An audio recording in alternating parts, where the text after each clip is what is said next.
안녕하십니까. 한국사를 가장 쉽게 전달하는 한국사 강사 원유철입니다. 해경시험은 전에랑 똑같이 역시 기출문제를 활용한 사례가 되게 많았습니다. 해경시험 보시는 분들이 있다면은 그냥 기출문제를 좀 많이 보시면 좋을 것 같아요. 문제 풀면서 어디에서 갖다 썼는지를 또 하나하나씩 말씀을 좀 드려보도록 하겠습니다. 자, 출제된 것을 보자면은 고대사가 8문제 나오고요. 선사하고 초기국가 합쳐갖고 말하는 겁니다. 고려가 2문제, 조선 7문제 나왔고 중세가 합치면 7문제 나왔습니다. 근현대는 5문제 나왔고요. 이걸 정치, 경제, 사회, 문화로 나눠보자면은 정치사 11문제, 경제사 3문제, 사회사가 1문제, 그리고 문화사가 5문제 나왔습니다.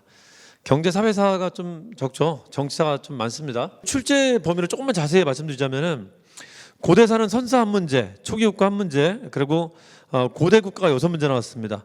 고대국가 6문제 중에 정치사가 4문제, 문화사가 2문제 나왔고요. 고려는 경제사 1문제, 문화사 1문제 나왔고요. 조선은 정치사가 2문제, 경제 1문제, 문화사가 2문제 나왔습니다. 그리고 근현대는 계한기 2, 일제 2, 현대 1문제가 나왔어요. 근현대 비중이 좀 적은 편이죠 이번에. 자, 그리고 우리 원유철 한국사 TV에 여러 가지 요약 강의도 올려놨고요. 그리고 지금 한능검 기출문제 자료를 작업을 하고 있어요. 그래서 이 기출문제 자료를 빈칸 채우기 문제 형식으로 만들어 갖고 그 자료도 업로드 해드릴 거고요. 그리고 그거를 보면서 영상으로 풀 수 있게 영상에 빈칸 채우기 문제를 만들어 갖고 문제와 답이 제공되게 해드릴 겁니다. 그래서 한능검 문제를 좀 보시는 분들은 이 영상을 보시면 기출문제 푸실 수 있을 겁니다. 한능검은 기출문제만 자주 풀면 돼요. 그럼 1급까지 따는데 큰 무리가 없습니다. 1급이 가끔 어려울 때가 있는데 그때 1급만 좀 간당간당하고요. 2급, 3급은 그냥 됩니다. 그냥 기출문제만 운전면허처럼 공부하고 가면 그냥 붙을 수 있어요. 그거를 제가 자료를 올려드리도록 하겠습니다. 당장은 힘들 거고요. 한 3월 말쯤 돼야지 될 것 같아요. 하여튼 52회 시험 전에는 업로드 하도록 하겠습니다. 참고해 주시고요. 1번부터 볼게요. 1번은 19년도 국가직 7급 문제를 그냥 그대로 갖다 쓴 겁니다. 똑같이 갖다 쓴 겁니다. 가끔 저기만 바꾸더라고요. 그 선지만 바꾸더라고. 1, 2, 3, 4번 선지를 바꿔갖고 1번이었던 걸 2번으로, 2번이었던 걸 3번으로 뭐 그 정도 하고 그거 외에는 그냥 그대로 갖다 쓰고 있습니다. 첫 번째로 보시면은 그릇의 표면에 점토띠를 붙였다. 표면에 점토띠를 붙인 것을 덧문이라고 합니다. 자, 밑에 줄 보시면은 바닥은 평저 또는 원저 형태였다라는 거고, 그리고 유적지 보면은 부산 동삼동, 양양 오산리 같은 거 있죠. 신석기를 물어보는 겁니다. 자, 이번에 검은색 간토기. 간토기는 토기가 좀 발전한 형태입니다. 청동기 때부터 나오는 건데 청동기는 황토를 썼기 때문에 붉은 간토기고요. 여기는 검은 간토기입니다. 철기 때 말합니다. 자, 이번에 빈부격차 계급 발생은 청동기 때고요. 3번에 동굴이나 막지, 바위 그늘에 살았다. 구석기 때 말하고 4번이 맞죠? 가락바퀴.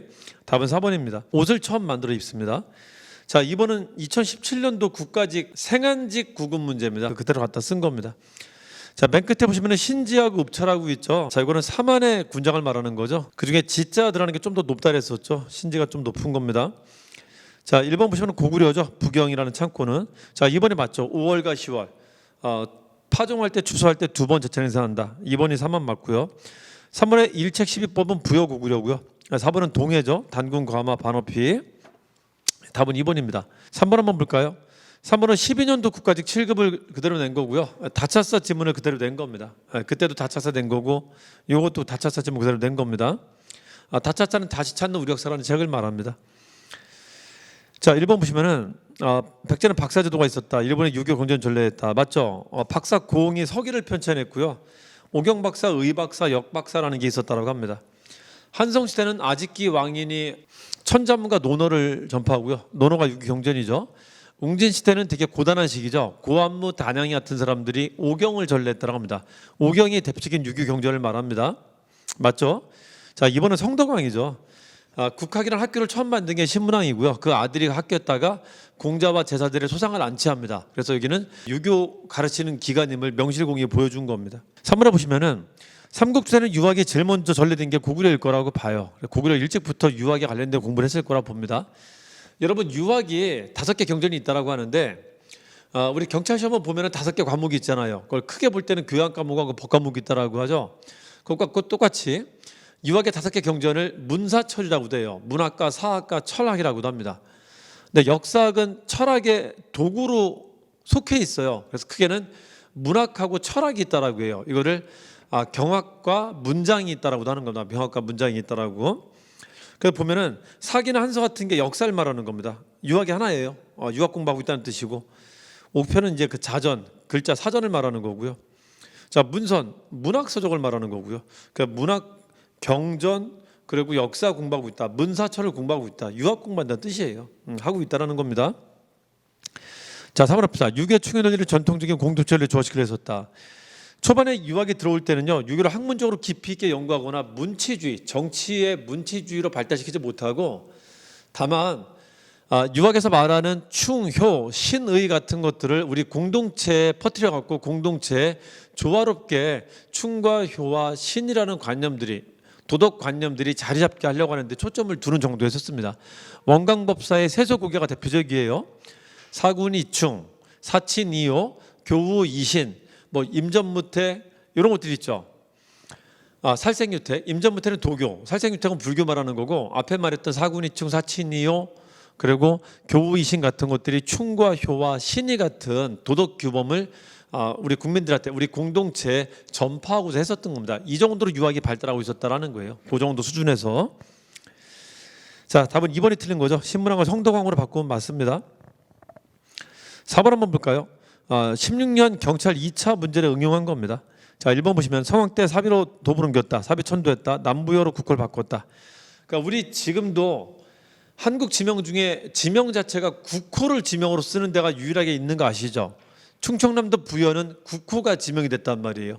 사비천도가 부여로 간 거거든, 수도를. 그래서 거기는 지금도 그 부여를 지명으로 쓰고 있단 말이에요. 거기 가서 남부여라는 국호를 썼기 때문에 그게 그냥 지명으로 자리 잡게 된 겁니다. 자, 이번에 보시면 백제는 침류왕 때 불교를 공인했다. 맞죠? 3번에 보시면 고위왕 때 관등제, 16관등제의 기반과 삼색공복제의 기본을 이때 만듭니다. 기본을. 맞고요. 4번에 봅시다. 근초광 때 왜 큐슈 지방에 처음 진출합니다. 이건 맞는데, 자, 북으로 흥한령일 때 초원지를 장악했다는 것은 고구려 장수왕 얘기입니다. 흥한령은 내몽골 지역을 말해요. 장수왕의 아버지 광개토대왕이 만주 지역을 점령하고요.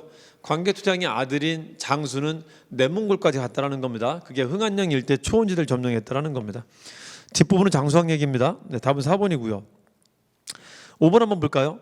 13년도 경찰 1차 때 나왔던 문제를 그냥 그대로 낸 건데, 그때 이제 문제 출제했던 분들이 문제 출제하고 나서 답을 바로 공개하는데 1시간 늦게 공개했었어요.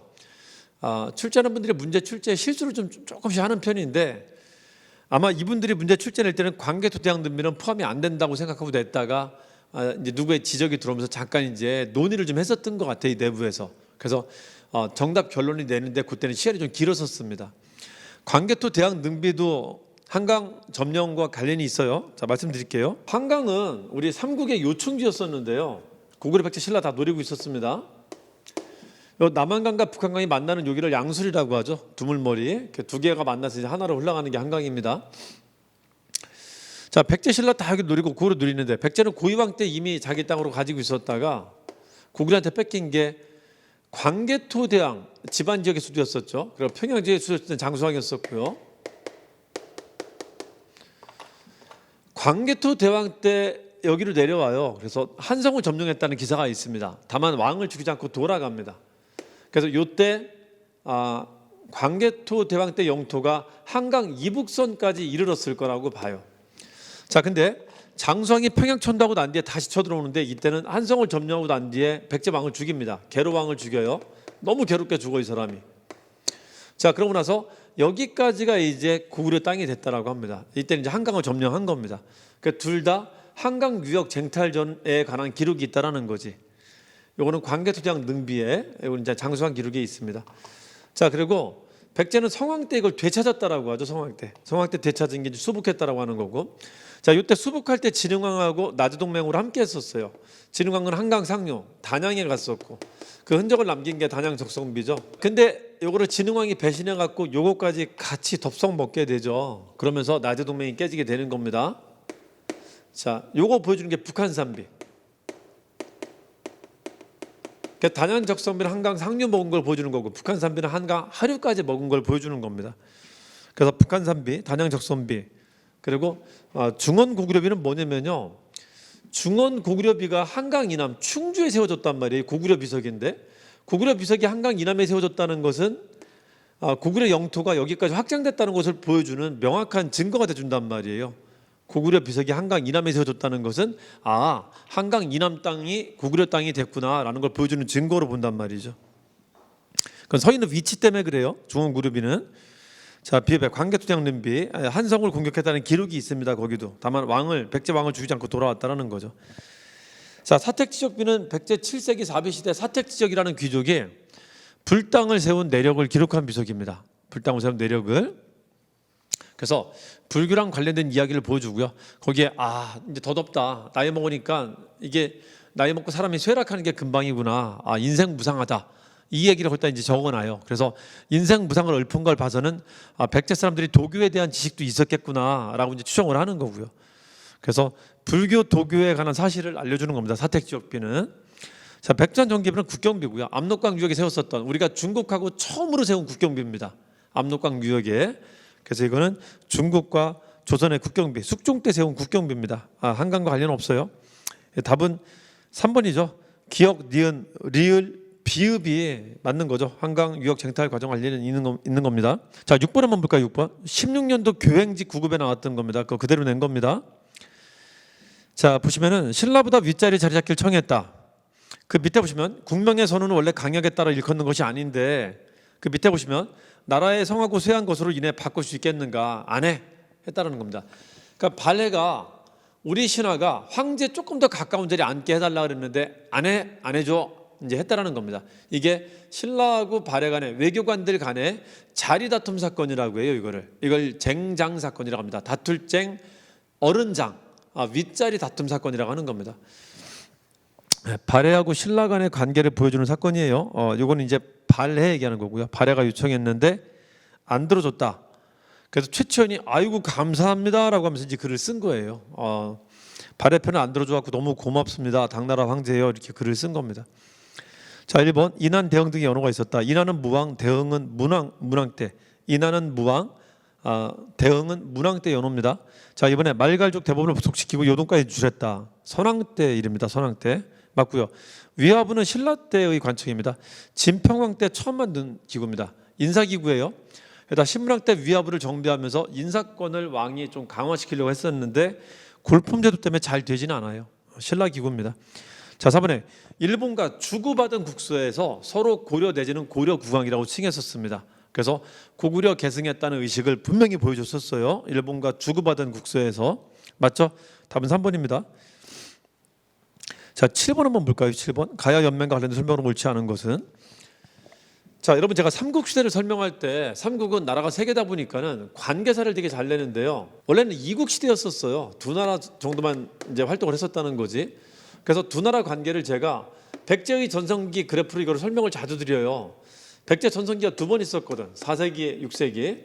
자, 두 나라와의 관계이기 때문에 얘가 잘 나가면 무조건 얘가 고구려 공격했다는 말이 있어요. 이게 이제 근초광 때입니다. 근초광 때 잘 나가다 이제 그다음에 이제 고구려한테 밀리는데 그때는 얘가 이제 침체하는 겁니다. 이게 5세기 때 일이에요. 5세기 때는 고구려가 잘 나가는데 이때 왕이 광개토 장소입니다. 광장처럼 영토를 넓게 편 사람이에요. 그러니까 이 사람 때는 거꾸로 백제를 공격했다는 말이 무조건 존재합니다. 이때 공격당했던 아까 그 한성 점령당했던 말을 한성 공격당했다는 말 있죠. 그 왕이 아신왕인데 그렇게 크게 중요하지는 않아요. 이 사람 때 점령이 중요해요. 이 사람 때는 그 왕을 죽이니까 이게 장수왕 때문에 너무 괴로왕했던 사람입니다. 괴로왕. 이 사람은 죽기까지 한다. 이때는 근초구왕이 고구고왕이라는 고구려 왕을 죽이죠. 그래서 고구려 왕 중에 싸우다가 죽었던 유일한 사람이고 이거는 백제 왕 중에 싸우다가 고구려 군대한테 죽었던 유일한 왕입니다. 자, 이때 새로운 전성기를 이끄는 사람이 이제 무성이라는 사람이고요. 무령왕과 성왕이라는 사람이 있고요. 똑같아요. 자, 다시 백제가 잘 나가니까 또 공격합니다. 이때 그런 말을 합니다. 백제를 깨트리고 고구려를 깨트리고 다시 백제가 강국이 되었습니다. 라는 것을 중국 양나라 가서 선언했다라고 합니다. 자, 그리고 성왕 때는요. 성왕 때는 고구려를 공격해 갖고 한강을 되찾기까지 해요. 그래서 이게 요 그래프상 볼 때 백제가 잘 나가면 고구려 공격했다는 말은 무조건 존재한다는 걸 기억하시면 됩니다. 자, 이때 얘가 너무 힘들 때 있잖아요. 장수왕이 잘 나갈 때 백제왕이 비계덩어리였었거든. 운동을 안 해갖고 이제 비계덩어리가 됐습니다.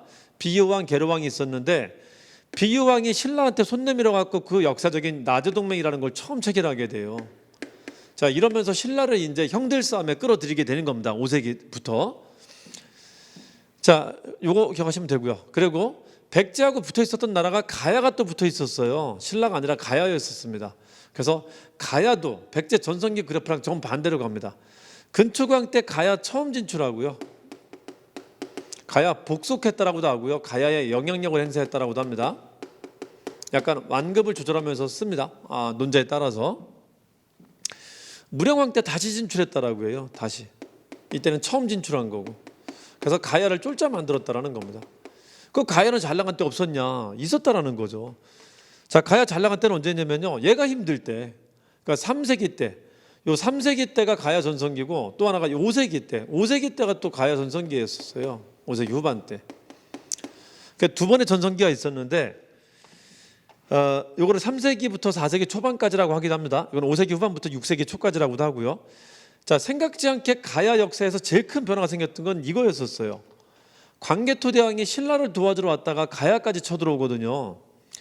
이 고구려 군대 침공을 계기로 요 앞에 가야를 전기가야라고 합니다. 가야는 왕으로 공부하지 않아요. 그냥 전기가야, 후기가야 두 덩어리만 공부하면 됩니다. 요거를 전기가야 연맹이라고 하고요. 가야는 국가가 하나가 아니에요. 6개 내지는 9개 내지는 12개 혹은 은하수처럼 많았다라고 합니다. 아직도 확실한 설이 없이 그냥 많았다라고 해요. 요걸 이제 후기가야 연맹이라고 하는데 연맹이니까 국가가 하나가 아니겠죠. 여러 개겠죠. 여러 개인데 그중에 리더가 있어요. 그래서 주로 그 리더 국가를 가지고 이제 문제를 냅니다. 전기 연맹을 이끌었었던 리더 국가를 누구라고 하냐면은 이걸 이제 금강가야라고 합니다. 그래서 금강가야가 잘 나갔던 시기가 언제다? 3세기고요. 금강가야가 쇠퇴하게 된 계기가 광개토 대왕의 침공이에요. 이걸 계기로 얘가 쇠퇴하면서 리더가 힘이 빠지니까 연맹이 유지가 안 된 거야. 연맹이 깨지게 된 겁니다. 그러고 새롭게 등장한 게 누구냐면은 경상북도 고령에 있었던 이 광개토 대왕의 침공을 받지 않았던, 여기는 경상남도니까 금가는 김해란 뜻입니다.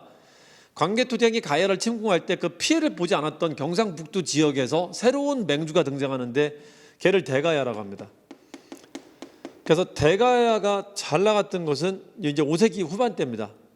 그래서 잘 보세요. 자, 가야가 3세기 때 잘 나갔었는데 3세기 때 잘 나갔던 게 뭐냐면요.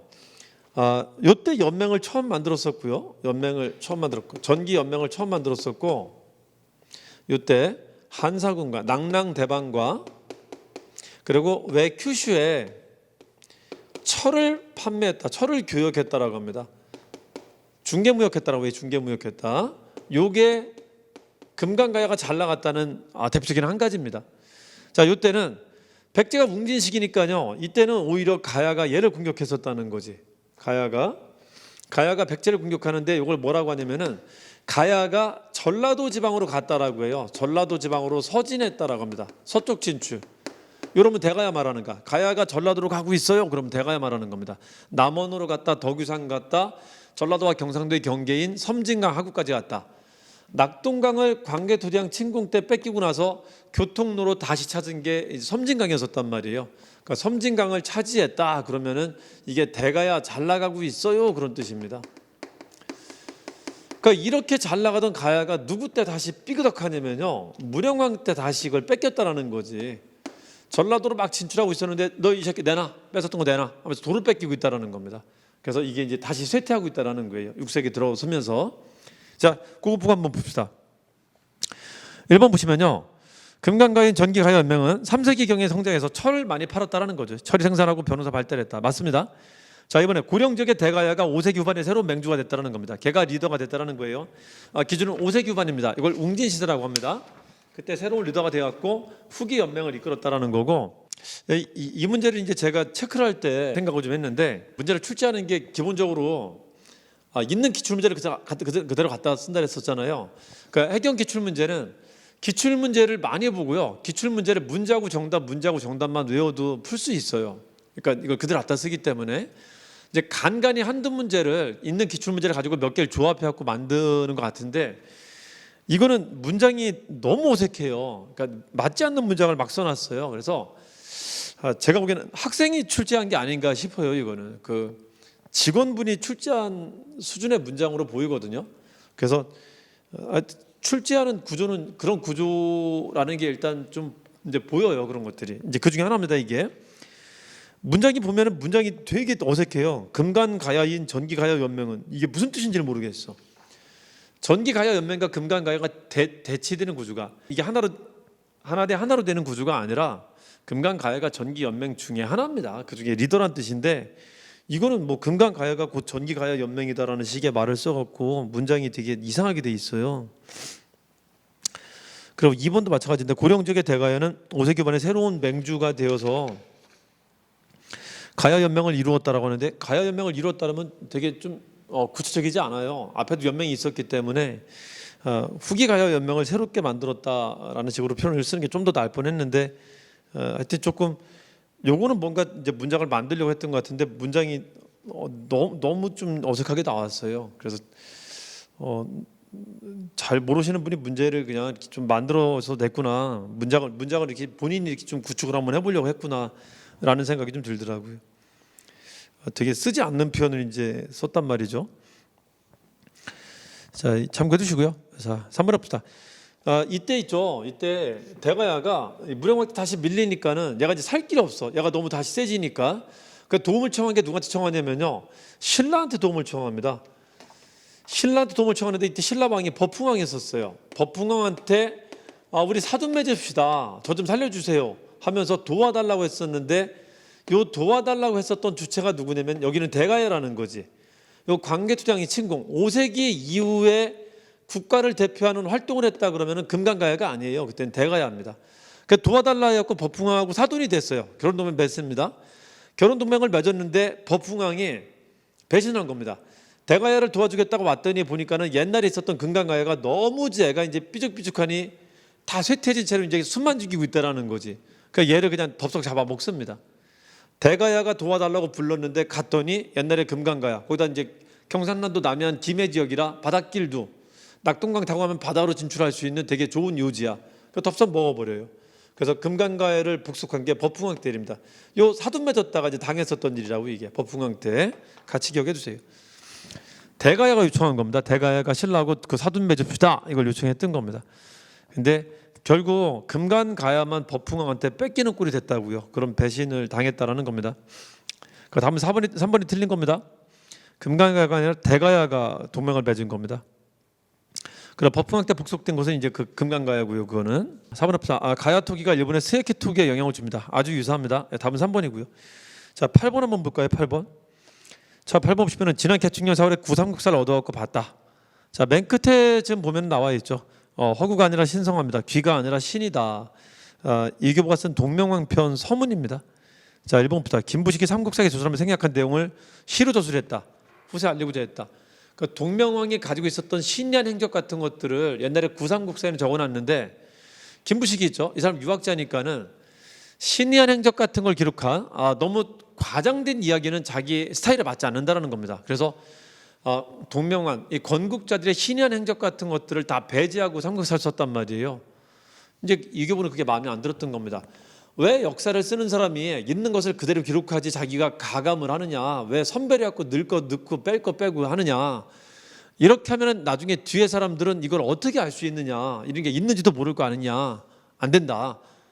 있는 건 그대로 써라. 평가는 나중에 읽는 독자가 알아서 평가할 것이다. 그래서 나는 쓰겠다. 조금 허황된 얘기지만 신이한 얘기지만 쓰겠다라고 해서 쓴 게 동명왕편입니다. 그래서 이걸 뭐라고 하냐면은 김부식의 삼국사기에는 신비사관을 배제했다라고 하고요. 이교부는 그 신비사관을 그대로 썼다라고 해요. 신의사관을 배제해서 김부식의 삼국사기에는 빠진 내용이 많은데 이교부는 그 빠진 내용을 조금 신기하더라도, 조금 신비하더라도 그냥 쓰겠다라고 해서 쓴 게 동명왕편.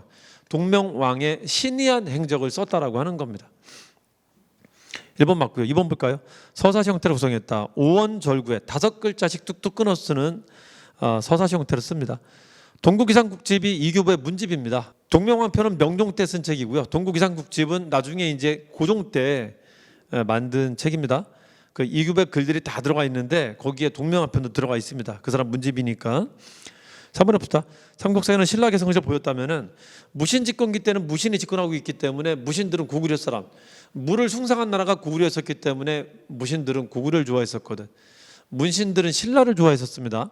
문신들을 잡고 무신들이 정권을 잡았기 때문에 이 사람들은 신라를 띄울 수가 없었어요. 그래서 신라 개성 의식이 아닌 고구려 개성 의식을 원하고 있었단 말이에요. 그걸 이교보가 써준 겁니다. 고구려 개성 의식을 보였다. 신라 개성 의식은 비판하고요. 맞습니다. 4번 합시다. 자, 무신집권기 때 편찬된 역사서다. 이건 맞죠? 민족적 자주의식 맞습니다. 우리나라를 하늘에 천손이라고 이제 표현했단 말이에요. 몽골 지배를 긍정한다. 몽골 침입 이전에 쓴 글입니다.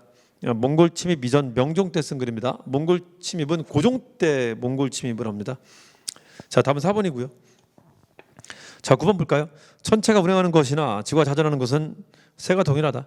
자, 제일 중요한 건 저기죠. 그 밑에 줄에 9만 리를 도는데 이렇게 빠르다.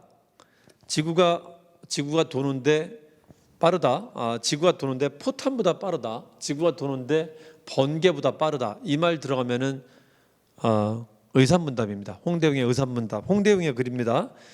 지구 자전서를 소개하는데 되게 빠르다는 말을 하고 있다는 거죠. 자, 맨 끝에도 중요합니다. 우주 공간에 또 다른 별들이 있다. 즉 지구에만 사람이 사는 게 아니라 우주 바깥에도 생명체가 산다는 말까지 하면서 어디가 중심이라는 말을 하지 말라라는 겁니다. 우리가 전부가 아니다. 다른 데도 있을 것이다. 이 얘기를 자꾸 왜 하냐면요. 그 당시 사람들은 중국 중심 세계관에 푹 빠져 있었단 말이에요. 얘들아, 중심은 어디에도 없어 임마. 심지어는 지구도 중심이 아니야. 다른 데도 사람이 있을 수 있단 말이야. 중심이라는 개념 자체가 없는 거야. 중국이란 나라에 있듯이 유럽 사람, 인도 사람, 이슬람 사람들이 있는데 그 사람들은 자기들이 중심인 줄 안다. 중국이 세상의 중심이라는 생각에서 좀 벗어나라. 이 얘기를 지금 하고 있는 겁니다. 그거를 천문 영역으로 확장시키면서 천문으로 확장시키면 지구도 요만하다. 이게 어떻게 중심이 되냐. 중심이라는 개념은 없다. 좀 탈피해라. 그 얘기를 하고 있는 겁니다. 중국 중심의 세계관 탈피하라고 우주라는 개념을 도입시킨 게 홍대웅입니다. 자, 의산문답이라는 것도 명확한 키워드를 제시해 준 거고요. 자, 일본의 영업전은 이익입니다. 이익의 한전론이고요. 자, 이번에 지전설 주장했다. 이 목적 자체가 중국 중심의 세계관을 극복시키려고 하는 겁니다. 지구가 둥글다 그러면은 이게 어디도 중심이 없어요. 이렇게 돌면 중심이 이리 바뀌죠. 여기 바뀌죠. 그러니까 고정된 중심이 없단 말이죠. 옛날 사람들의 천문관은 이렇게 생겼었어요. 평면적인 세계관이었습니다. 요 평면의 중심에 중이란 나라가 존재하고 나머지는 다 오랑캐였었다 봤단 말이에요. 9개 오랑캐가 있었다라고 했었단 말이지. 이런 걸 지우기 위해서 지구 구체설, 이게 둥글면 중심이 없단 말이에요. 게다가 이게 돈데 돌면은 뭐가 없죠? 중심이 없단 말이에요. 계속 바뀌기 때문에. 이런 세계관을 벗어나게 하려고 이렇게 생겼다라는 말을 강조하는 겁니다. 신학자들이 천문을 강조했었던 이유가 뭐라고요? 화이론적 세계관, 중국 중심 세계관 좀 탈피해 얘들아, 이걸 위해서 했던 겁니다. 아시겠죠? 맞는 말입니다. 자, 2번이 맞고요. 3번 봅시다. 공동소유 공동경자, 노동력에 따라 생산량을 분배한다. 생산량을 분배한다. 여전론 말합니다. 정약용의 여전론. 자, 이런 말도 있어요. 노동량에 따라 갖고 그 토지를 분배한다는 말도 있습니다. 토지를 분배한다 그러면은 정약용의 정전제를 말합니다. 능력에 따라서 경작할 수 있는 토지를 나눠주라 하는 거, 노동력에 따라서 나눠주자는 거. 4번 합시다. 신분에 따라서 차등 있게 분배하자라면 유영원의 균전제입니다. 신분에 따른 차등이 있는 분배 그러면은 차등이 핵심적인 키워드예요. 유영원의 균전제입니다. 말은 균전이라고 했지만은 모든 신분을 준다는 점에서 균전이라는 거지 똑같이 주자는 말을 하지 않아요. 이 사람은 조금의 한계가 있다. 자, 답은 2번이고요. 10번 한번 볼까요? 10번. 15년도 경찰 2차입니다. 그대로 낸 겁니다. 1번 볼까요? 자, 거대한 돌무지 덧널무덤이 있었으나 나중에는 굴식 돌방으로 바꾼다. 삼국 말기에는 굴식 돌방으로 바꿉니다. 돌무지 덧널무덤은 신라에서만 만든 거고 신라도 굴식 돌방으로 바꿉니다. 자, 백제에만 벽돌무덤이 있어요. 그것도 웅진에만 있습니다. 웅진에만. 충청남도 공주에만. 웅진 시대 남조 영향 받은, 이게 중국 영향입니다. 벽돌무덤은 중국 영향입니다. 구분이 남아있다. 벽돌무덤 말하는 겁니다. 삼국시대는 벽돌무덤 딱 2기가 있는데 그게 다 백제에만 있고요. 백제에도 공주에만 있어요. 지금 그걸 말한 겁니다. 3번 봅시다. 고구려 구분벽화는 처음에 사신도가 아니라 처음에는 무덤 주인들의 생활상을 그렸었습니다. 일상생활과 관련되는 것들을 그리다가 나중에는 종교랑 관련된 추상적인 그림으로 바뀌어갑니다. 그 중에는 사신도 일색으로 바뀌어요. 불교의 연꽃무늬 같은 거나 연꽃에서 환생하는 그림 같은 것들도 많이 그리다가 삼국시대 말기에는 거의 사신도 일색으로 바뀝니다. 그래서 만약에 경찰 일하다 죽으면 경찰차에 그려놓고요. 아니면 태권도 선수하다 죽이면은 태권도 하는 사람을 그림을 그려놓고 이 사람이 어떤 사람인지 알려주는 그림을 처음에는 그리다가 나중에는 종교색으로 많이 바뀌어 나갔다라는 겁니다. 이건 반대로 쓴 거죠. 초기에는 주로 생활상, 후기에는 사신도로 바뀌었다. 4번에 보다. 통일 신라 때 봉토 주인의 둘레돌을 두르고요. 무덤 봉투 주변에다 돌을 쭉 두릅니다. 돌을 거기다가 이제 12지신상을 새겨놓습니다. 요거는 통일 신라에만 있었던 겁니다. 당시에는 12진상을 새겼다. 그러면 삼국시대 아니고요. 요거는 통일 신라 때 얘기고 발해도 아닙니다. 통일 신라에만 있었던 겁니다. 맞죠? 답은 3번입니다. 자, 11번 한번 볼까요? 11번은 11년도 국가직 7급을 그대로 갖다 낸 겁니다. 자, 이거 태종이죠. 공신이든 천함이든 가리지 않고 죽였다. 6조를 직접 장악했다. 국왕 중심 체제. 태종이죠. 자, 1번은 세종이죠. 공법 실시했다는 것은. 자, 이번에 경국대전 편찬을 완성해 반포했다는 건 성종이죠. 3번에 사관원 독립시키고 대신을 견제했다. 이게 맞죠. 이게 태종입니다. 4번에 보법을 실시했다는 것은 세조죠. 세조. 그래서 군대 많이 늘어난다. 답은 3번입니다. 12번 볼까요? 16년도 지방직 7급 문제인데요. 이 보법을 또 냈어. 앞에 내고 또 냈습니다. 자, 기억 보시면 보법 실시했다. 세조고요. 자, 뒤에 반군수포는 16세기 때 수치 문란을 말하는 겁니다. 그중에 군적 문란을 말하는 겁니다. 군적 문란. 군대 빠지는 현상을 말하는 겁니다. 국가 통제가 점점 이완되니까는 돈 내고 군대 안 가는 사람이 늘고 있다라는 겁니다. 16세기 이미 국가가 문란해지기 시작하고 있다라는 걸 보여주는 겁니다. 자, 그다음에 리을 보시면요, 선무군관이라는 단어는 영조 때 균역법에 처음 나오는 단어입니다. 균역법 영조 때 일이고요. 자, 디귿에 호포제는 대원군 때 실시됩니다. 흥선대원군 때 19세기 말에. 자, 답은 2번이죠. 기역, 니은, 리을, 디귿 순서라고 하죠. 자, 13번 한번 볼까요? 다음 고려시대 경제 생활에 대한 설명 중 옳지 않은 건 모두 몇 개냐 하고 나오죠. 16년도 경감 문제를 그대로 낸 거고요. 거기에다가 10년도 지방직 구급 문제를 섞은 거예요. 두 개 문제를 섞어서 조항이 6개나 있는 겁니다. 지문이 6개나 두 개 기출 문제를 섞어 놓은 겁니다. 자, 기억 봅시다. 농상지배는 원나라 책입니다. 저술한 게 아니라 수입해 온 겁니다. 기억 틀렸고. 자, 뒤에 국가재정 수입 늘리려고 소금 전매제를 실시했다. 충수랑 때죠. 맞죠? 자, 뒷겁시다. 건원정부 해상통보 발행했지만은 고려 시대는 널리 유통 안 됩니다. 우리 화폐가 널리 유통됐다는 것은 조선 숙종대 가야 처음 씁니다. 보편화되지 못합니다. 널리 사용되지 못합니다.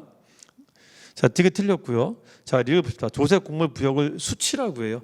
수치 부과하기 위한 문서로 양안과 호적을 작성했다. 양안과 호적이 수치의 근거가 되는 문서입니다. 수치의 기본이 되는 문서입니다.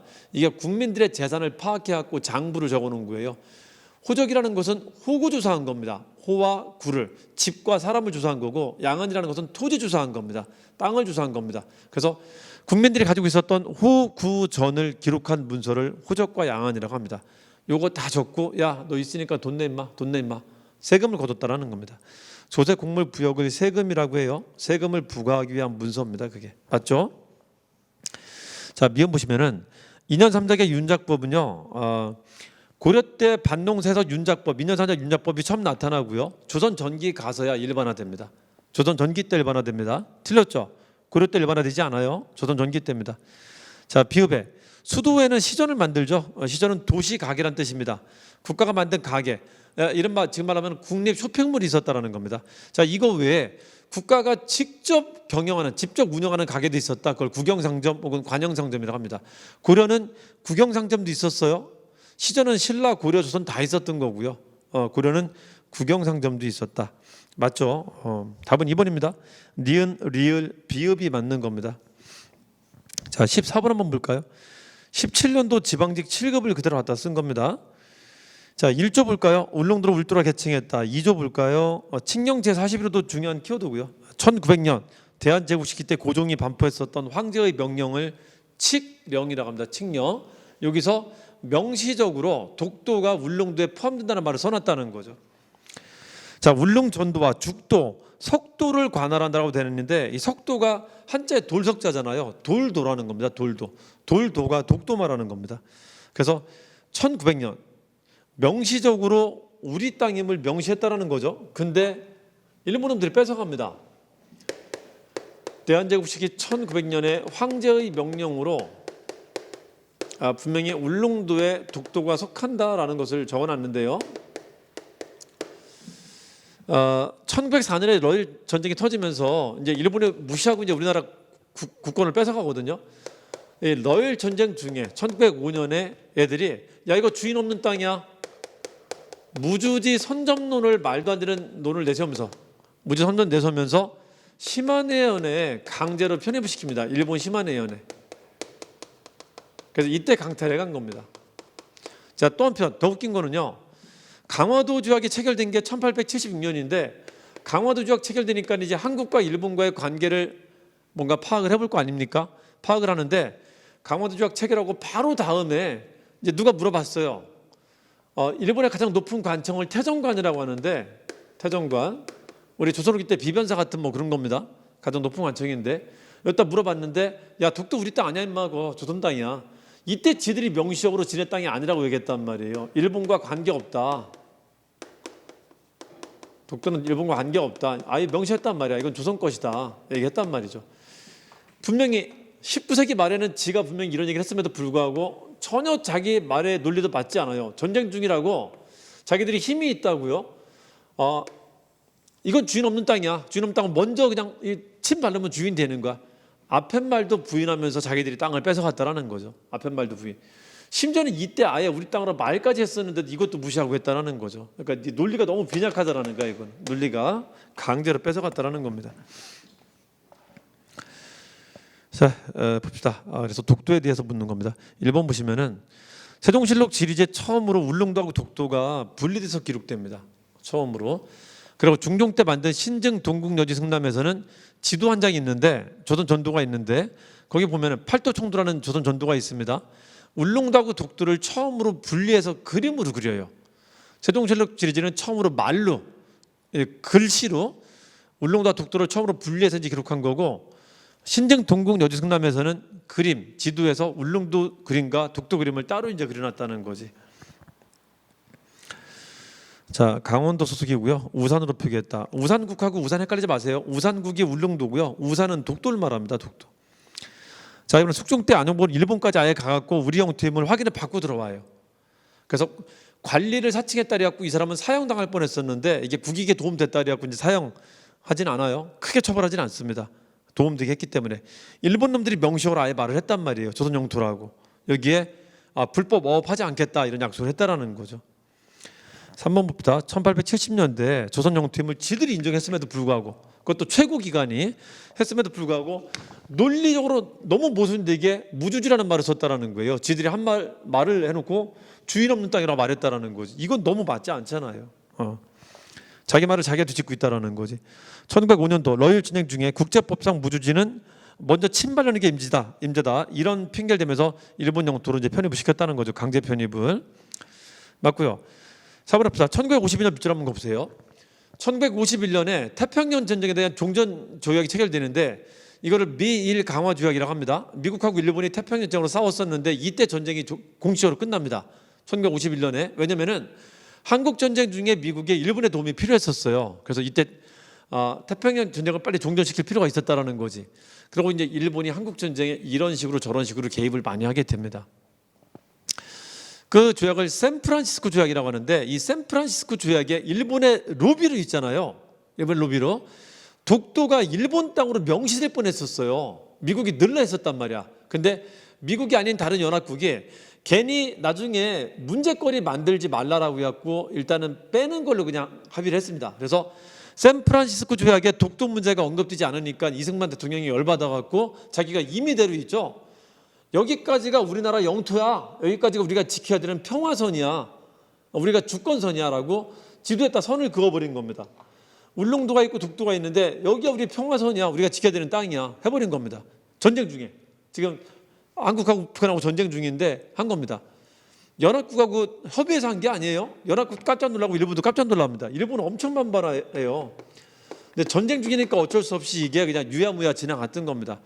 연합국은 지금 일본하고 한국이 지금 북한하고 맞붙어 싸워야 되는 중인데 둘이 사이가 나빠지면 안 되니까는 그냥 어영부영 중재하면서 큰 문제만 없게 하려고 이제 노력하고 있는 상태고요. 연합국은 되게 난처한 상황이었었어요. 연합국이 한국이 했었던 이걸 이른바 평화선이라고 해요. 이거를 그냥 너 해라 이렇게 했었던 게 아니라 되게 난처한 상황이었었다고요. 그냥 어영부영 지나갑니다. 자, 유엔군 사령부 협의하에 틀린 겁니다. 이승만 정말 일방적으로 한 겁니다. 인접 해양 주권에 관한 대통령 선이라고 하는데 이걸 평화선이라고 합니다. 평화선, 일명 평화선 혹은 일명 이승만 라인이라고도 합니다. 이승만 라인. 자, 이렇게 만들었었던 이 라인이 언제 포기가 되냐면요. 우리가 일본한테 해방되고 난 뒤 20년 지난 게 1965년에 20년 지났는데 이때 일본하고 친구가 돼요. 다시 한일 국교가 정상화됩니다. 한일 국교가 한일 기본협정이 체결돼요. 이때 독도 문제를 다시 언급하지 않음으로써 이 평화선을 포기하게 돼요. 이때. 그래서 평화선 논의를 이승만이 만들고 박정희는 일본하고 친하게 지내야 되니까는 이 껄끄러운 것들은 이제 얘기를 안 했었단 말이에요. 그래서 이게 사장화되고 있다가 여기서 공식적으로 폐기가 됩니다. 이제. 그래서 이건 좀 더 후퇴하게 돼요. 독도에 관한 게. 독도에 관한 게 한일 협정을 방해한다라고 해갖고 되게 불편했었어요. 저 때는. 자, 4번 이승만의 평화선. 이게 독도. 언제? 한일 기본협정에는 다시 독도가 빠진다. 그래서 평화선 개념이 이때 사라지게 된다라는 걸 기억하시면 됩니다. 요거는 뭘 또 기억하라고요? 이 평화선은 샌프란시스코 강화 지역에 독도가 안 들어갔다. 이게 현대 독도 문제의 시발점이 된 거거든요. 1951년에 있었던 샌프란시스코 조약에 거기 안 들어가서 이승만이 일방적으로 우리 땅이야 했던 거고, 박정희는 이게 일본하고 친구가 돼야 되는데 자꾸 걸림돌이 되니까 독도 몰라 폭파시켜버릴까 이제 이런 얘기하면서 애써 무시했던 거고요. 이 과정을 좀 기억을 좀 해주세요. 답은 4번입니다. 일본은 반발해요. 묵인한 게 아니라. 근데 뭐 전쟁주의는 어쩔 수 없었던 거고요. 15번 한번 볼까요? 15번. 16년도 국가직 9급을 그대로 갖다 쓴 겁니다. 자, 4구명의 개화당 사건을 일으켰다. 자, 맨 끝에 보시면은 개화당은 충의를 모르고 외인과 연결해서 매국 배정했다. 나라를 팔아먹고 우리 종친을, 우리 왕실을 배신했다. 개화파에 대한 악영향만 되게 키웠다라고 합니다. 갑진변이. 그래서 개화에 안 좋은 흐름을 만들었다라고 해요. 개화에 갑진변이 실패했기 때문에. 자, 갑진전변 말합니다. 윤치호 일기. 자, 윤치호의 아빠인 윤웅렬이 요것 때문에 갑진전변이 실패할 거다 예측해왔고 이 사람들은 참여하지 않습니다. 갑진전변에. 자, 그러면서 이걸 비판하는 글을 자기 일기에다 썼던 거였었어요. 자, 1번부터. 일본 공산을 습격당한 것은 이모군란 갑진전변 둘 다 있었습니다. 일본군이 청군하고 싸웠던 것은 갑진전변 때였었어요. 이모군란이 터지고 나서 이모군란을 진압하려고 비로소 청나라 군대가 들어왔고 청나라 군대 따라오면서 재물포잡으로 일본 군대 따라왔던 거거든요. 그러니까 따라와서 지금 이제 일본 군대, 청나라 군대가 조선에 있는 상태예요. 있는 상태. 갑신전변 세력들이 일본한테 도움을 요청해갖고 일본 군대를 동원해갖고 정변 일으키니까 민씨 일파가 청나라 군대를 동원해서 막아주세요 하니까는 갑신정변을 계기로 청나라 군대, 일본 군대가 싸웠단 말이에요. 각각 2명, 3명 정도가 죽어요 실제. 그리고 일본 군대가 이제 발을 빼면서 갑신전변의 주도 세력이 낙동강 오리알이 됐었던 거란 말이에요. 그게 싸웁니다. 이른바 꼬마 청일 전쟁이라고 돼요. 그래서 아주 작은 거지만 청나라 군대, 일본 군대가 싸웁니다. 1번 맞죠? 자, 이번에 경복궁을 침공한 것은 94년 1차 가부개혁 직전, 청일전쟁 직전에 있었던 것이고요. 혹은 을미사변 때 그렇게 합니다. 경복궁 침공은 을미사변 때 또 한 번 침공을 합니다. 94년, 95년 때 일이고요. 갑신전변 때는 아닙니다. 자, 3번 앞이다. 갑신전변 때는 일본군이 도와주다가 중간에 빠져나갑니다. 자, 3번에 차관 도입을 위한 수신사 파견이 계기되었다. 이모군란과 갑신전변 때 우리가 배상금을 내는데요. 배상금을.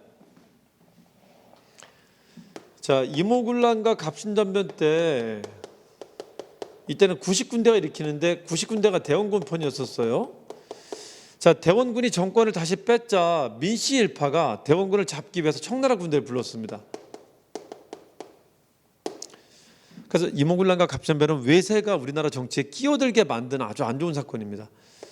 자, 이 갑신전변 때 이때는 급진계파들이 민씨하고 적대적이었다는 거지. 그래서 얘들을 잡아야지만 정권 뺏길 수 있으니까 얘 잡아야 된단 말이에요. 청을 또 불렀다라는 거죠. 이건 이제 국내에 있는 청나라 군대를 부른 겁니다. 이때는 일본이 얘들 또 도와준다 하면서 얘들 지켰었다라는 거죠. 자, 이걸 계기로 조약이 체결되는데 이때는 재물포조약과 조청장정이 체결됩니다. 재물포조약은 청나라가 군대를 들이니까 나도 군대 좀 드릴게 하면서 일본이 군대 집어넣겠다고 이제 우리한테 강제한 조약입니다. 자, 갑전면제는 갑한테라고 했고요. 한성조약을 체결하고요. 일본한테 배상금 낸 겁니다. 그리고 일본 군대가 둘이 싸운 경험 때문에 야, 자칫 잘못하면 우리 전쟁하겠다. 우리 군대 철수시키자. 군대 철수시키자고 얘기했었던 게 이겁니다. 자, 이모군란이 82년 6월에 있었고요. 이게 7월, 이게 이제 8월에 있었던 겁니다. 요거를 일청 경쟁을 제조했다라고 해요. 이걸 계기로 청나라와 일본의 경쟁이 제조가 되거든. 자, 이거는 갑한테 요구한 겁니다. 갑한테. 자, 이거는 일본한테 배상금 준 거고요. 이거는 청나라하고 일본이 군대 철수를 약속했었던 겁니다. 그래서 배상금 조약이 두 번이 있는데요. 요거하고 이게 있는데, 요거 배상금을 갖다 준다고. 이건 배상금을 내면서 사제사도 파견하라고 했었어요. 너 개새끼 와갖고 이제 너 죄 지은 거 빨리 가서 봐. 잘못했다고 와서 얘기해. 요때 박영효가 사제사로 파견돼요.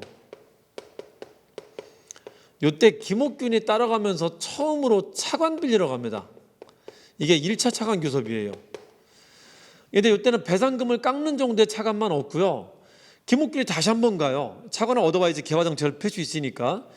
2차 차관 교섭에 나서는데 이때 말도 안 되는 액수를 빌리러 가요. 이게 300만 원을 빌려가는데 이게 일본 국가 재정의 20분의 1이 되는 어마어마한 액수입니다. 그러니까 이게 안 될 정도였어요. 우리나라 뭘 믿고 저걸 빌려줘요. 그러니까 일본 애들이 될 것처럼 꼬시고 있었던 거예요. 그러니까 결국 실패하자. 요거 실패하면서 민씨 일파한테 이 급진계파들이 정계에서 막 퇴출되고 쫓겨나고 있었단 말이에요. 가만히 있으면 다 쫓겨날 것 같으니까 얘들이 이제 정변을 통해서 이거를 만회해 보려고 했었던 겁니다. 이게 83년에 있었던 것이고요. 차관교섭의 실패가 갑신전변으로 이어지게 된 거예요. 갑신전변 뒤에 차관교섭이 나온 게 아니라 이걸 배경으로 갑신전변이 나타나게 된 겁니다. 이걸 배경으로. 이건 문장 잘못 쓴 거죠. 차관 도입을 위한 수신사 파견의 계기가 되었다. 이모군란이 수신사 파견의 계기가 됐던 겁니다. 3차 수신사 차관 교섭이 계기가 됐던 겁니다. 오히려 차관 교섭의 실패의 결과가 갑신전변이 된 거고요. 3번은 이모군란이라고 표현해드죠. 차관 교섭 실패의 결과로 갑신전변이 나타났다는 맞는 거고, 이모군란 결과로 차관 교섭하러 간 거고, 차관 교섭 실패하면서 그게 갑신전변으로 이어진 거라고요. 자, 3번 합시다. 정동구락부는요. 1887년에 주미공사를 처음 파견하는데 그 미국 공사관 직원으로 갔다가 돌아온 사람들이 만든 게 정동클럽이에요. 주로 주미공사관 갔다 왔던 사람들이 만든 게 정동클럽입니다. 이 정동클럽 사람들이 춘생문 사건, 즉 미관파천 그리고 아간파천을 주도하게 돼요. 아간파천. 을미사변 직후에 궁궐에 갇혀 있었던 왕을 바깥으로 탈출시키는데 이 정동클럽 사람들이 하게 됩니다. 그 일본 사람들이 영어 발음 못하는 거 아시죠? 영어 발음에 받침 못 넣잖아요. 그래서 클럽이라는 게 구락부라고 이렇게 된 거예요. 구락부라고. 클럽이라는 뜻입니다. 자, 이건 아간파천에 대한 얘기입니다. 답은 1번이고요. 16번 한번 볼까요? 16번. 자, 윤선두가 사문단조로 물렸다. 그 밑에 보시면 윤유가 사문단조로 물렸다. 처형되었다. 자, 밑에 가운데쯤 보시면은 허목이 또 사문단조로 물렸다. 맨 끝에 송실하고 싸웠었던 윤중 역시 사문단조로 물렸다. 성리학이 절대화되고 있는 상황을 말하는 겁니다. 성리학을 절대화시키는 사람들은 집권당이에요. 서인 내지는 노론이고요. 야당들이 성리학을 절대화시키면은 서인하고 노론의 힘만 커지니까 야당들은 탈성리학 경향을 보입니다. 탈성리학 경향이 뭐냐면요. 탈성리학 경향이 원래 유학을 원시 유학이라고 하고요. 이게 진나라가 수립되면서 분서갱유라는 거랍니다. 이게 다 불타 없어져요. 공자병자 등장했던 시기를 말하는 겁니다. 이때 제자백가 시기라고도 하고요. 다 불타 없어져요.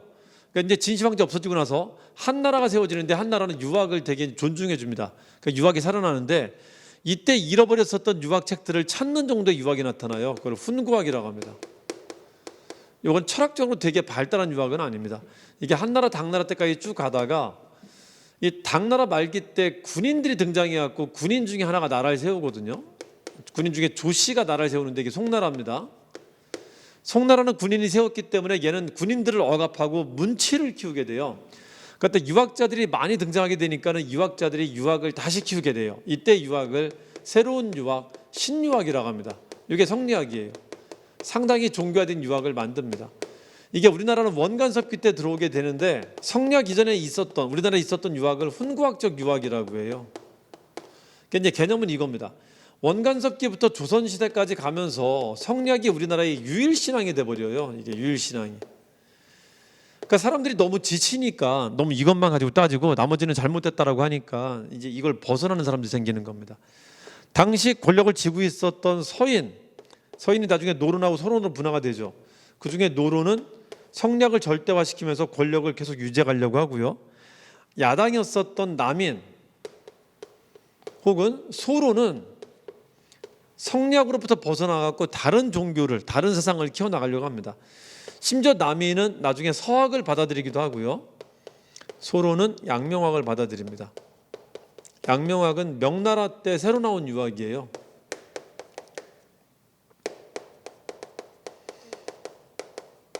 요것만 벗어나면 탈성략이라고 하는 거예요. 요것만 벗어나면. 자, 그중에 성략을 벗어나기 위해서 사람들이 처음에 택했던 게 뭐가 있었냐면요, 옛날 유학으로 돌아가자라는 거지. 옛날 유학으로. 성략은 우리나라의 문제점에 대해서 어떤 해답을 주지 못한다. 그러니까 옛날 유학으로 돌아가서 여기서 해답을 찾아보자라는 겁니다. 주로 남인들이 하는데요. 초반에 이 집권당이 싫었었던 소론들도 박세당, 윤중 이런 사람들도 여기 합니다. 원시유학가, 제자백가 돌아가서 답을 찾으려고 합니다. 이제 그러고 또 찾는 게 양명학이나 서학 같은 데서 답을 찾으려 했었던 것이고요. 한번 봅시다. 육경과 제자백가 등을 통해서 모순 해결을 하려 했었다. 맞죠? 니은에 봅시다. 폐쇄적이고 배타적인 다른 것들 모든 걸 이단화시키는 성리학이 아니라 개방성과 포용성을 강조했다. 즉 다른 세상을 받아들이고 있었다라는 겁니다. 다른 세상을. 자, 그중에 남인은 서학도, 소론은 양명학도 받아들였었다. 자, 디귿 봅시다. 이 학문 계승한 걸 노론이라고 합니다. 서인하고 노론이라고 해요. 그러니까 디귿은 서인 내지는 노론 말하는 거죠. 자, 리을 봅시다. 사문난적 계기로 중앙정의를 장악했다. 사문난적으로 다른 사람들을 이단화시킨 사람들이 서인하고 노론입니다. 자, 디귿과 리을은 서인과 노론에 대한 얘기고요. 자, 기역과 니은이 여기서 말하고 있었던 남인하고 소론들 얘기하는 겁니다. 답은 1번입니다. 17번 한번 볼까요? 17번. 17번은 09년도 2009년도 지방직 9급을 응용한 겁니다. 자, 1번 봅시다. 산매증식계획은 지주제 철폐한다. 지주제를 철폐하지 않죠. 토지조사사업과 산매증식계획은 토지 분배 사업이 아니기 때문에 지주제 철폐라는 말과 관련이 없습니다. 그냥 쌀심기 사업한 겁니다. 지주제가 철폐되는 것은 해방 이후에 북한의 토지개혁과 남한의 농지개혁으로 지주제가 철폐가 됩니다. 여기는 오히려 일본한테 충성하고 아부하는 식민지적인 지주제가 발달하게 돼요. 일본한테 충성한 소수의 지주가 오히려 발달하는 식민지 형식의 지주제가 발달합니다. 지주제 철폐되는 게 아니라. 자, 니은해 봅시다. 11년에 조선은 어업령을 공포했다. 조선인의 어업을 통제했다. 어업령이 허가제입니다. 그래서 기존에 있었던 그 어업권을 다 부인하고요. 새로의 허가를 받으라고 합니다. 그러니까 조선 사람들은 허가를 안 해주고 새로 들어오는 일본 사람들한테는 허가를 내주면서 우리 한반도 근해에 있는 어업권을 일본 사람들이 독점할 수 있게 해줘요. 1910년도에 일본 애들이 우리나라를 이른바 병합하면서 만들었었던 법들이 뭐가 있냐면요. 이거를 광어회삼이라고 합니다. 광어회삼. 회사령, 산림령, 어업령, 광업령이 있는데 이게 공통점이 뭐냐면요. 허가제나 인가제를 두고 있다는 거예요. 허가제나 인가제. 그래서 안 해주겠다는 거, 허가를. 그러니까 조선인들은 허가를 안 해주고요. 새롭게 들어오는 일본 거지들은 허가를 해준다. 그래서 일본인들의 진출을 용이하게 하고요. 조선인들의 민족자본의 성장을 막으려고 했다라고 하는 겁니다. 이게 10년대 국가 피탈하자마자 일본이 썼었던 전략이었었다고요. 이걸 광어회사다, 광어회삼이라고 합니다. 니은은 맞죠? 자, 디귿부터 일제 토지 사업. 많은 양의 토지가 총독부 소유주가 되었다. 맞죠? 일단 국유지하고 왕실 소유지는 당연히 총독부 소유주가 되고요. 지금 총독부 정부니까 이게 토지 조사업이 신고주의로 갔기 때문에 신고 안 한 토지는 그냥 일본 땅이 됐어요. 총독부 소유가. 그리고 공동 소유로 부정했기 때문에 우리 옛날에 있었던 선산, 문중산, 마을 공동 소유 이런 것들 상당수가 공동 소유를 인정 안 했기 때문에 상당수가 총독부 소유지가 됩니다. 맞는 말입니다. 자, 리을 봅시다. 1930년대 얘기죠. 남쪽 지방 사람들은 면화를 재배하게 하고요. 북쪽 지방 사람들은 양을 사육하게 하면서 일종의 군속 공업 만주사변 이후에 전쟁 시기 때 일종의 전쟁을 위한 물자를 만드는 것이었습니다. 이거를 남면 북양 정책이라고 해요. 1930년대에 나타난 일제 정책입니다. 남쪽엔 면화를, 북쪽에는 양을 키운다. 남면 북양 정책이라고 합니다. 자, 답은 3번이죠. 니은, 디귿, 리을이 맞습니다. 기억만 틀립니다. 18번 볼까요? 자, 18년도 경관 문제에다가 리을만 추가한 거예요. 경관 문제는 기억, 니은, 디귿만 있었고 추가한 겁니다. 현대사는 시기 문제를 되게 잘 내는데 이 시기 문제는 이렇게 하면 되죠. 이때는 국제적인 조약을 가지고 순서를 잡으면 됩니다. 자, 일본이 항복하기 전에 있었던 국제적인 조약은 카얄포라는 게 있었어요. 카이로, 얄타, 포츠담. 43년 11월 이집트에, 45년 2월에 우크라이나 얄타라는 휴양지에서, 이거는 독일이 항복했을 때 독일에서 45년 7월에 일본한테 항복을 요구하거나 일본 항복을 어떻게 할까 논했었던 겁니다. 자, 이때 처음으로 한국 독립을 약속했고요. 이거 그냥 다시 한번 확인한 거고, 구체적으로 어떻게 하겠다는 게 합의가 안 됐었어요. 그래서 다시 모인 겁니다. 이게 모스크바 삼상회의입니다. 여기서 합의를 해요. 합의 내용이 뭐냐면은 한국의 독립은 해방만 됐다고 독립이 아니다. 한국에 정부까지 세워줘야지 독립으로 볼 수 있다. 임시정부 세워주자라는 말을 했고요. 대신에 5년 이하로 우리가 얘들 정부를 신탁 통치해주자. 이 규정을 둔 겁니다. 자, 임시정부를 만들기 위해서 미소가 만나서 미소 공의를 실시해라. 여기에 한국인들도 참여시켜라. 이 규정을 둔 게 이겁니다. 4개 항에 관한 조항이 있어요. 4개 항. 이게 4개 항을 합의한 겁니다. 자, 이게 45년 12월에 있었던 것이고요.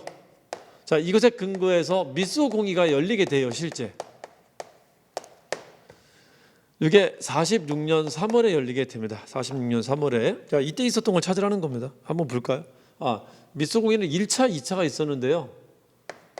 2차 미소 공의가 있었습니다. 이거 이제 47년 5월에 열렸었고, 자, 이게 사실상 이제 실패로 돌아가요. 왜냐면은 47년 3월에 솔직한 남자가 등장해요. 미국 대통령 중에 트루먼, 아주 솔직한 남자입니다.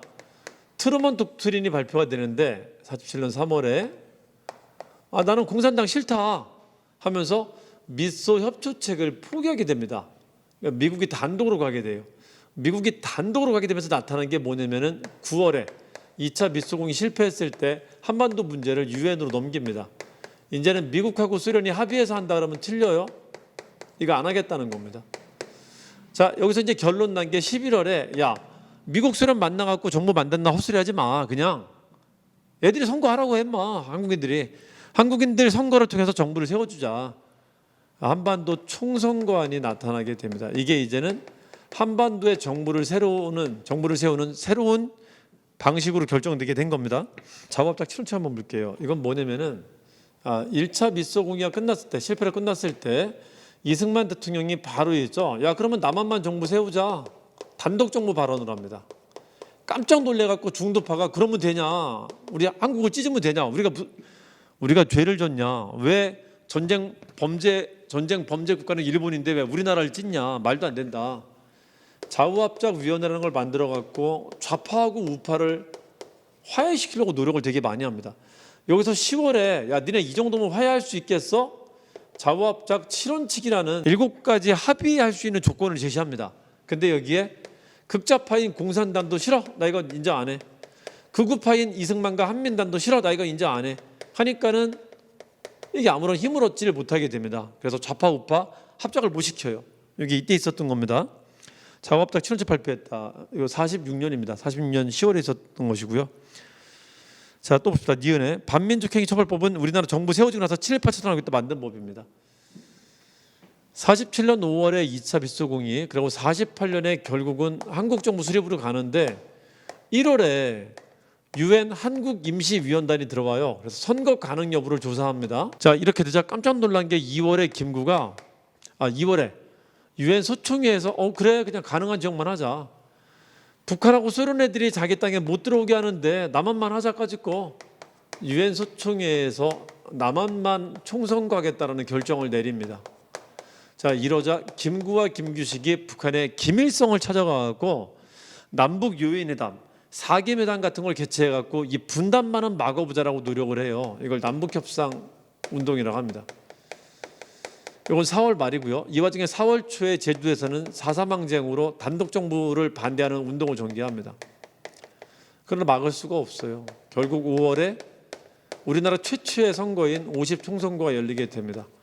자, 이것에 근거해서 7월에 정부가 수립돼요. 대통령과 부통령을 뽑고요.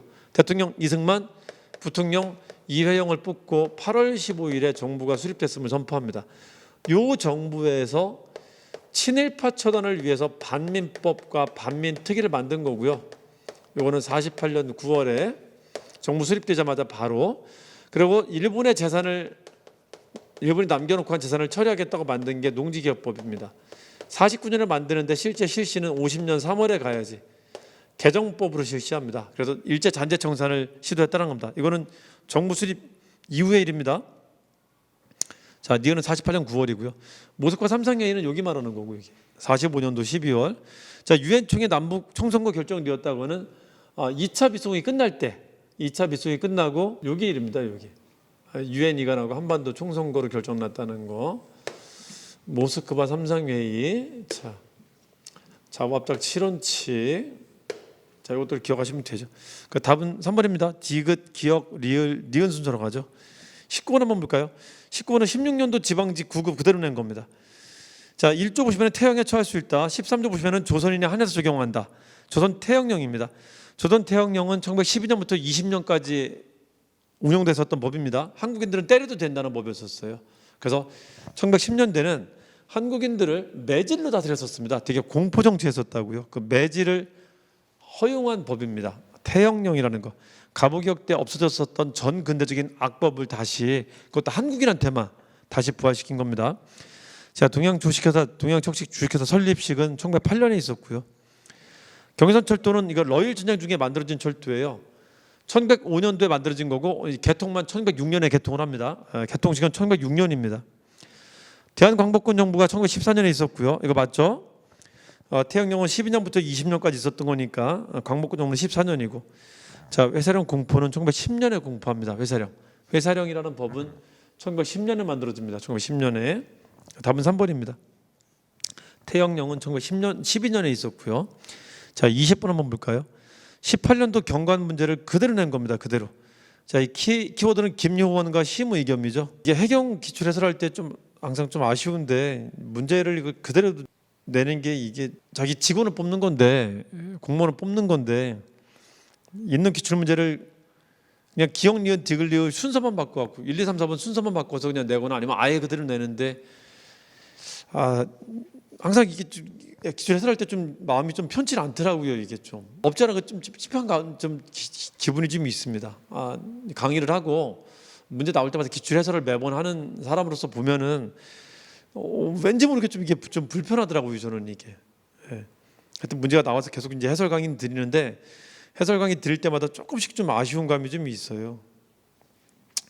자기 사람을 뽑는데 조금 더 좀 정성을 좀 들여주면 어떨까 하는 마음이 좀 있는데 아쉽습니다. 자, 1번 봅시다. 심의겸이 시읒 서인이 되는 거고요. 김용원 쪽이 동인이 됩니다. 맞습니다. 자, 제가 붕당 정치를 설명할 때는요, 십자가로 설명을 많이 하는데 공식은 간단합니다. 이게 사색 붕당이 있었기 때문에 십자가로 설명을 하는 겁니다. 노소남부 크게 4개의 붕당이 있었습니다. 이 붕당이 갈라지는 것은 항상 상대편 때문에 갈라지는 거라 그랬었죠. 되게 논리상 되게 쉬운 구조입니다. 첫 번째 갈라진 게, 이게 완전체일 때를 사름이라고 불러요. 훈척 때문에 갈라진 겁니다. 훈구하고 외척 때문에. 그러니까 첫 번째 갈라진 게 서인하고 동인이었었는데 얘가 좀 가깝죠. 서인이 그나마 훈척하고 좀 훈척을 같이 공존할 수 있다고 보는 입장이었었고, 동인은 훈척에 대해서 되게 강경한 태도를 가지고 있었던 사람입니다. 자, 그러고 나서 서인이 동인 한번 공격했네. 이게 정예리 모반 사건이에요. 동인 한 1000여 명이 죽습니다.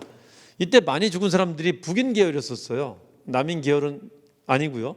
그러니까 정예리 모반 사건을 계기로 서인에 대한 복수해야 되지 않느냐, 이 복수를 두고 강경파와 온건파가 갈라진 게 동인이 갈라진 겁니다. 거기에 서인 정철이 그 세자 안 세웁니까? 이런 말을 한 걸 가지고, 야, 이 새끼들 죽여라, 나쁜 놈이다, 감히 왕한테 이게 무엄하게 세자 세우라 말하고 있다, 이걸 가지고 공격의 빌미를 삼아갖고 이제 동인이 서인을 막 공격하다가 야 공격 세게 해. 얘도 똑같이 죽이자. 아 그러지 마. 적당히 하자. 이러면서 갈라지게 된 게 이제 남북으로 갈라지게 된 겁니다. 한번 봅시다. 그 동인의 스승님이 누구냐면요. 이분의 스승이 이왕이고요. 이왕. 서인의 스승이 이위입니다. 이왕은 도덕과 수신을 되게 강조해요. 그래서 그 제자들이 그 얘기를 하는 겁니다. 쓸데없는 거 강조하지 말고 도덕하고 수기라는 게 수신이라는 뜻입니다. 수신과 도덕성 제고. 야 바깥에 돌아가는 거 신경 쓰지 말고 네 마음가짐이나 더 제대로 닦아. 이게 이제 이왕 동인의 특징이라는 거고, 이는 제도개혁을 되게 강조했었어요. 이 사람은 제도개혁을 끊임없는 제도개혁을 강조합니다. 그래서 이 서인들은 이걸 이제 따라가고 있다는 거지. 그리고 치국을 강조합니다. 세상을 통치하는 걸 강조한다는 거지. 내 내면을 닦는 게 아니라 세상을 통치하는 걸 강조한다는 거죠. 그래서 치인의 역점을 두고 제도개혁을 중시했다. 서인이고요.